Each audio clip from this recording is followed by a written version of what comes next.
Hey, hey. Okay, we are going to get right into this because today's episode is off the chain. Number one, stay tuned because I'm going to be giving you guys some secrets to getting your brand in front of more eyeballs, whether your clients like to talk about you or not, and whether you have testimonials or not.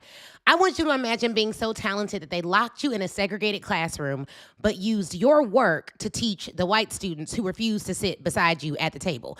Then imagine designing the most famous wedding dress in America, secretly remaking it after a flood and watching the world praise your gown without ever saying your name. That was Ann Lowe. And in this video, I'm breaking down how she went from society's best kept secret to museum legend. And keep watching to learn press and visibility strategies to help you soar in 2026, whether your clients brag about you or not. So I just want to break down who this woman was. She was the only Black student at her New York design school and was forced to learn in a separate room. But her work was so advanced that the school used her dresses and the models of exceptional work for the white students who wouldn't even sit with her. She finished her program in half the required time because there was nothing else they could teach her, their words. In 1953, a burst pipe destroying Jacqueline Kennedy's wedding gown and 10 to 15 of the bridesmaids' dresses just 10 days before the wedding.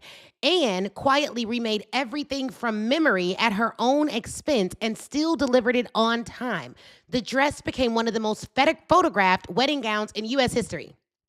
Yet, contemporaneous coverage credited only to a colored dressmaker. Y'all, they asked the future president at that time's wife, but President Kennedy's wife, hey, who made your dress? She said, a colored woman. That's all she said. No name, no tag, no byline. She dressed America's elites, y'all. We're talking about Rockefellers, Roosevelts, Anne DuPonts, Whitneys, Bouviers, and Hollywood stars, but was routinely paid less than white designers and negotiated down by wealthy clients who knew her worth. At one point, she moved to New York with the equivalent of almost $300,000 in today's money, backing her business, which was a lot of money at the time. But chronic underpricing, racism, and bad deals meant that she later went into debt, faced IRS shutdown, and filed for bankruptcy, even as her gowns walked the most important rooms in the country.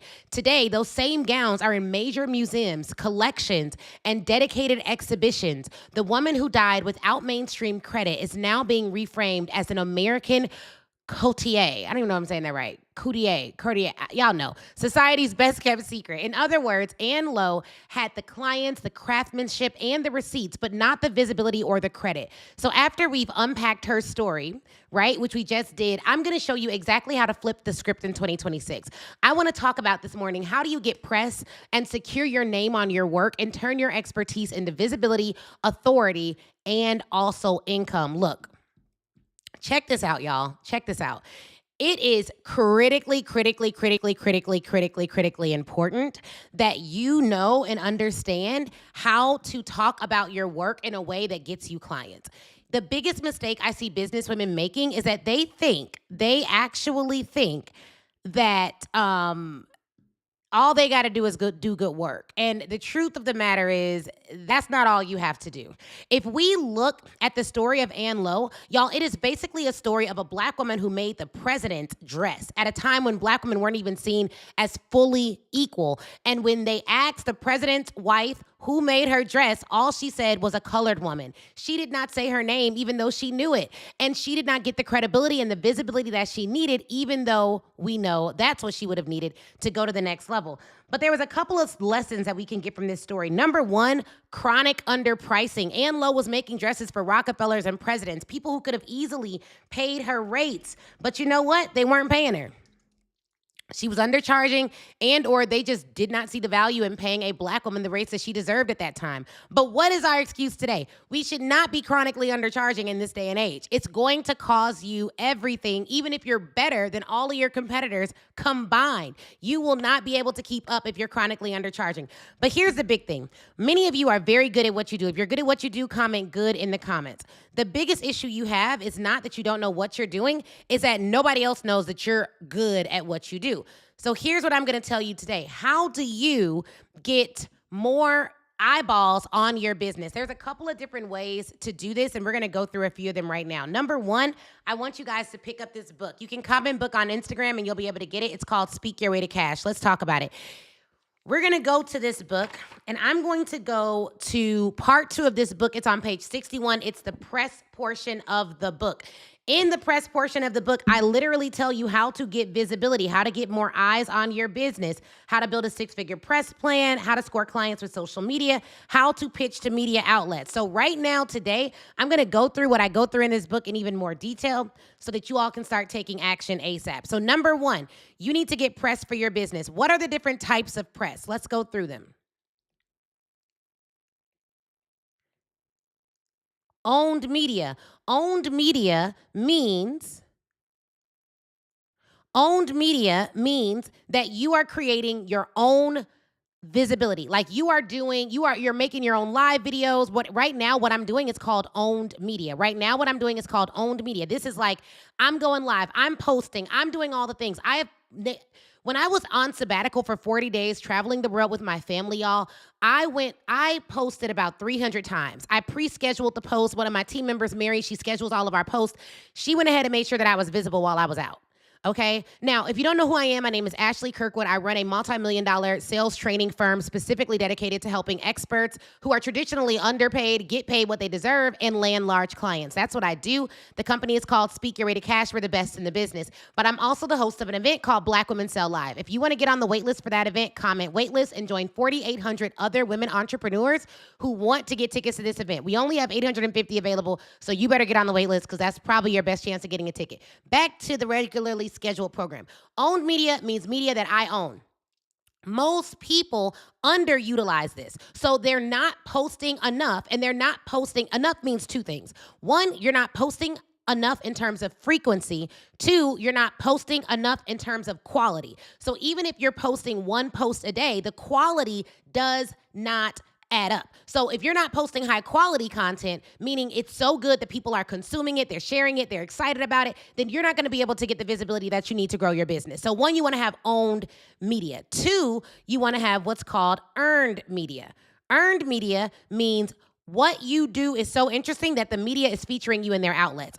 Earned media does not mean, you guys, that you're going to pay some outlet to talk about your brand. No. Earned media means based on your story, based on your credibility, based on your expertise, media outlets are featuring you. We've been featured in Essence Magazine. We've been featured in Forbes. We've been featured in Entrepreneur. We've been featured in Business Insider. We've been featured in Black Enterprise. We've written for all of these outlets. So earned media means, look, I'm going to pitch you're going to pitch the author of that. You're going to pitch someone who writes for that. You're going to pitch a producer of a TV show. You're going to pitch a podcast host. And you're going to say, hey, I'd love to teach your audience A, B, C, and D. Again, the Speak Your Way to Cash book covers this. We're covering this at Black Women Sell Live. Make sure you comment waitlist to get on the list. Because if you want to dominate this year, you're going to need to use all of these. But we're not even done yet, because another form of media is paid media. Paid media comes in a variety of forms. I'm going to give you 3 right now. This is a good time to take some notes. Number 1, paid media comes in the form of awards. Somebody comment awards in the comments. So we're on the Inc. 5000 list. We were in Crane Chicago Business 20 in their 20s. I was on the list of like 20 most influential business leaders in Chicago. The same year, Oprah and Obama were on the 40s in their 40s list.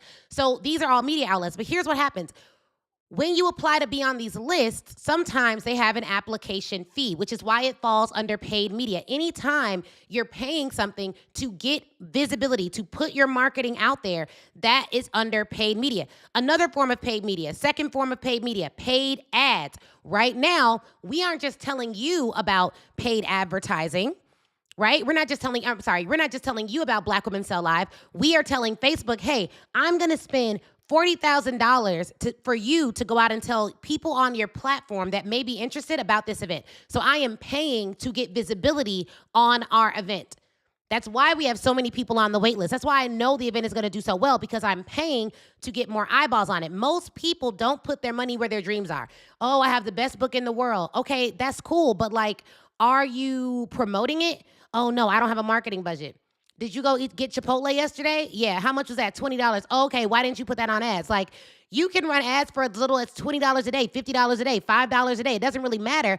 You need to be putting money towards getting your name out there. period.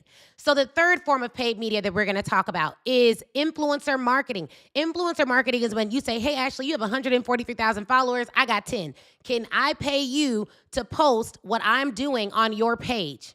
Now, I really don't do a lot of that, but yeah, that's basically how it is. Like, you go to someone who has an audience of your ideal customers and you offer to pay them to post so that you can get more eyeballs on your particular offer. This is something that we've done in the past, and it's worked really well for us to get high quality, low cost leads. I wish I could go more into that, but I'm gonna keep going so we can get to it. Next, oh, my bad, y'all. Next is this. So we talked about owned media. Right? We talked about owned media.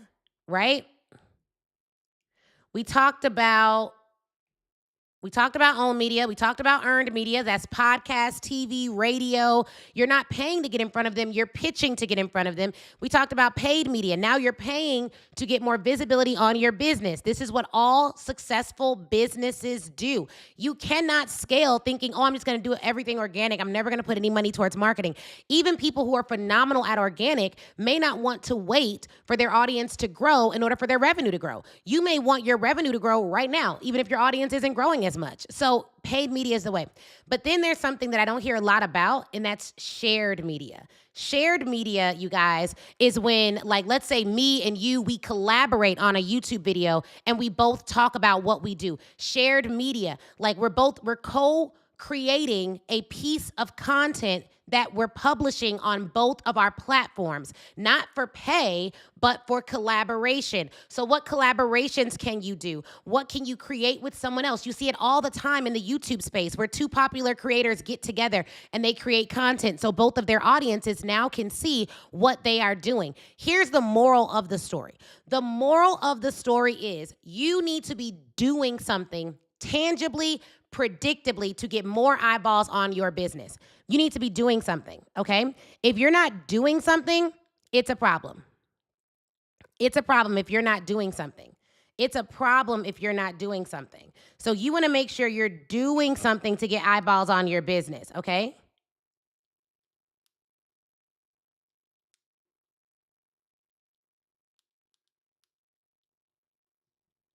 Okay. All right. You need to be doing something to get your eyeballs on your business. All right? So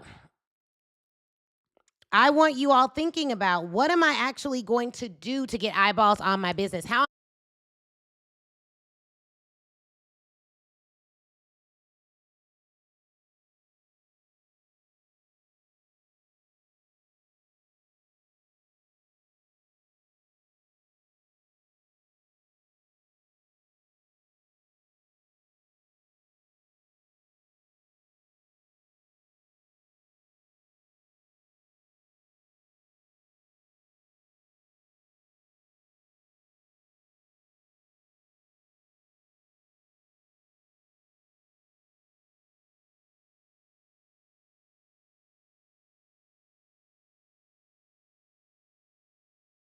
but we cannot get a bigger venue now.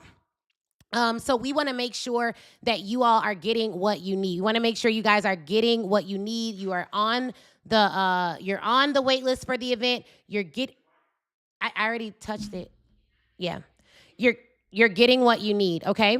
And so we want to make sure that you all have that, all right? So I don't know, it's saying no sound, but I can hear. So hopefully you guys can hear me, okay? Go to blackwomansullivan.com and get your tickets.